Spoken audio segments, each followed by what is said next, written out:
Error 403 presents.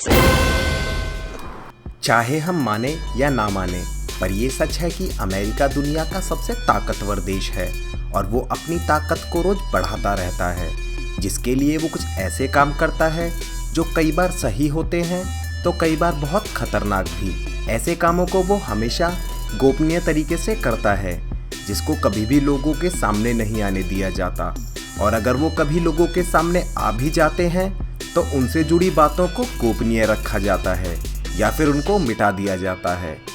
पर आज हम आपके लिए अमेरिका के कुछ ऐसे रहस्य लाए हैं जो वो हमेशा छुपाता रहता है। हम इस वीडियो को शुरू करें इससे पहले हमारा आपसे अनुरोध है कि प्लीज़ आप हमारे चैनल को सब्सक्राइब करना बिल्कुल ना भूलें, और अगर आपको हमारा वीडियो पसंद आए तो इसको लाइक करें और अपने दोस्तों और रिलेटिव्स के साथ इसे शेयर करें। Mind control experiments. शीत युद्ध के दौरान CIA ने एक अवैध वैज्ञानिक परियोजना को शुरू किया जिसका नाम MK अल्ट्रा यानी माइंड कंट्रोल एक्सपेरिमेंट्स था।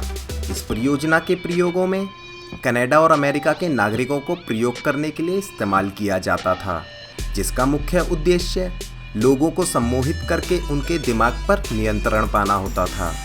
इन प्रयोगों के दौरान उन पर बहुत सी दवाइयों का इस्तेमाल भी किया जाता था, जिसमें हेरोइन, LSD और MDMA प्रमुख थीं। हालांकि आधिकारिक तौर पर इन प्रयोगों में किसी की मौत की कोई रिपोर्ट नहीं है, परंतु एक जैविक शोधकर्ता फ्रैंक ओल्सन, जिसने 1953 में अपनी नौकरी छोड़ दी थी, उसकी मौत LSD लेने के बाद 13वीं मंजिल से गिरने से हुई। पर बहुत से लोग उसको एक हत्या मानते हैं और वो कहते हैं कि उसको LSD उसकी मर्जी के बगैर दिया गया और फिर उसको 13वीं मंजिल से फेंक दिया गया, क्योंकि ऐसा शक था कि वो MK अल्ट्रा की गोपनीय जानकारियों को प्रकट कर सकता था। 1973 में वॉल्टरगेट स्कैंडल के बाद CIA निर्देशक रॉबर्ट हैम्स ने आदेश दिए कि MK अल्ट्रा के सारे दस्तावेज़ों को नष्ट कर दिया जाए, और उसके बाद भी जो बच गए उनको सेंसर कर दिया गया। इन शैतानी गतिविधियों पर न्यूयॉर्क टाइम्स की एक रिपोर्ट के बाद एक विशेष अनुसंधान समिति को पता चला कि CIA लगभग 20 वर्षों से मनुष्यों पर प्रयोग कर रही है, जिसमें 30 विभिन्न विश्वविद्यालयों के शोधकर्ताओं पर करीब $20 मिलियन खर्च हुए हैं। Operation paper clip. द्वितीय विश्व युद्ध के बाद CIA ने एक योजना चलाई जिसे पेपर क्लिप का नाम दिया गया। इस योजना के तहत अमेरिका जर्मनी से 1500 नाजी वैज्ञानिकों और इंजीनियरों को लेकर उनके ज्ञान का प्रयोग अंतरिक्ष की दौड़ में आगे बने रहने के लिए करना चाहता था। इन भर्तियों का उद्देश्य युद्ध के बाद जर्मनी के सैन्य विकास को बाधित करना और नाजी वैज्ञानिकों और इंजीनियरों को रूस के ऑपरेशन ओसावाइकहाइम में जाने से रोकना भी था, क्योंकि रूस भी बहुत बड़ी संख्या में जर्मन वैज्ञानिक, इंजीनियर और डॉक्टरों को अपने साथ मिला रहा था। उस समय जर्मन वैज्ञानिक, इंजीनियर और डॉक्टर दुनिया में सबसे बेहतरीन माने जाते थे। राष्ट्रपति ट्रूमन ने सभी उच्च स्तरीय नाजियों और कथाकथित बहुत बुरे नाजियों पर प्रतिबंध लगाने के लिए आदेश दिए, जिससे कार्यक्रम की प्रतिष्ठा पर बुरा असर ना पड़े। पर यह सब बस एक दिखावा था, क्योंकि the joint intelligence objectives agency, जिसको ये सुनिश्चित करना था कि सभी वैज्ञानिकों और इंजीनियरों का एक डोजियर तैयार किया जाए और उनकी छटनी सही से हो, उस पर बाद में ये आरोप लगे कि उन्होंने बहुत से वैज्ञानिकों और इंजीनियरों का इतिहास गलत बताया। एरिया 51। चाहे आप UFOs और एलियंस में विश्वास करें या ना करें, परंतु आपको ये मानना होगा कि गुप्त सैन्य क्षेत्र एरिया 51 सच में बहुत ही डरावनी और बहुत ही गोपनीय जगह है। लॉस वेगास से करीब 120 किलोमीटर उत्तर पश्चिम में स्थित इस क्षेत्र को सरकार ने चारों ओर से घेरा हुआ है, जिससे कोई भी इसके करीब ना आ सके, और इस जगह की निगरानी के लिए जासूसी कैमरे और गार्ड हर जगह मौजूद रहते हैं। इतना ही नहीं, किसी भी संदिग्ध गतिविधि के कारण आपको यहाँ गोली मारी जा सकती है या फिर आपको हमेशा के लिए गायब किया जा सकता है। एरिया 51 को सरकारी तौर पर 2013 में स्वीकार किया गया, जब कई दस्तावेज सार्वजनिक कर दिए गए, लेकिन एलियंस पर प्रयोग की अफवाहों को सरकार ने कभी नहीं स्वीकारा है, परंतु बहुत सी अफवाहें अभी भी वहां से आती रहती हैं। CIA के पूर्व ऑफिसर के अनुसार 1960 के दशक में एरिया 51 जासूसी विमानों और हथियार प्रणालियों के प्रशिक्षण के लिए प्रयोग किया जाता था और इस जगह का इस्तेमाल आज भी कुछ बहुत ही रहस्यमय परीक्षणों के लिए होता है। The moon landing.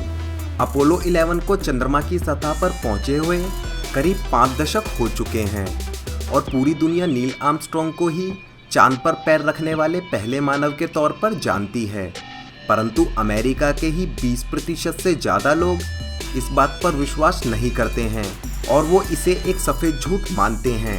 लोगों का मानना है कि चंद्रमा लैंडिंग एक षड्यंत्र था, क्योंकि उन दिनों रूस का मून लैंडिंग प्रोग्राम बहुत तेजी से चल रहा था और रूस कभी भी मून पर जाने वाला पहला देश बन सकता था, परंतु अमेरिकी सरकार रूस को किसी भी हाल में जीतता हुआ नहीं देख सकती थी, जिसके कारण अमेरिकी सरकार ने ये झूठ रचा।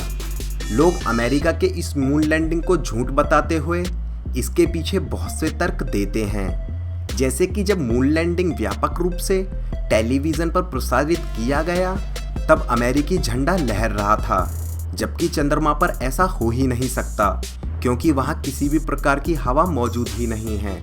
और तो और लैंडिंग की तस्वीरों में छाया अलग अलग दिशाओं से गिर रही है, जो कि संभव ही नहीं है क्योंकि सूर्य ही चंद्रमा का एकमात्र प्रकाश स्रोत है।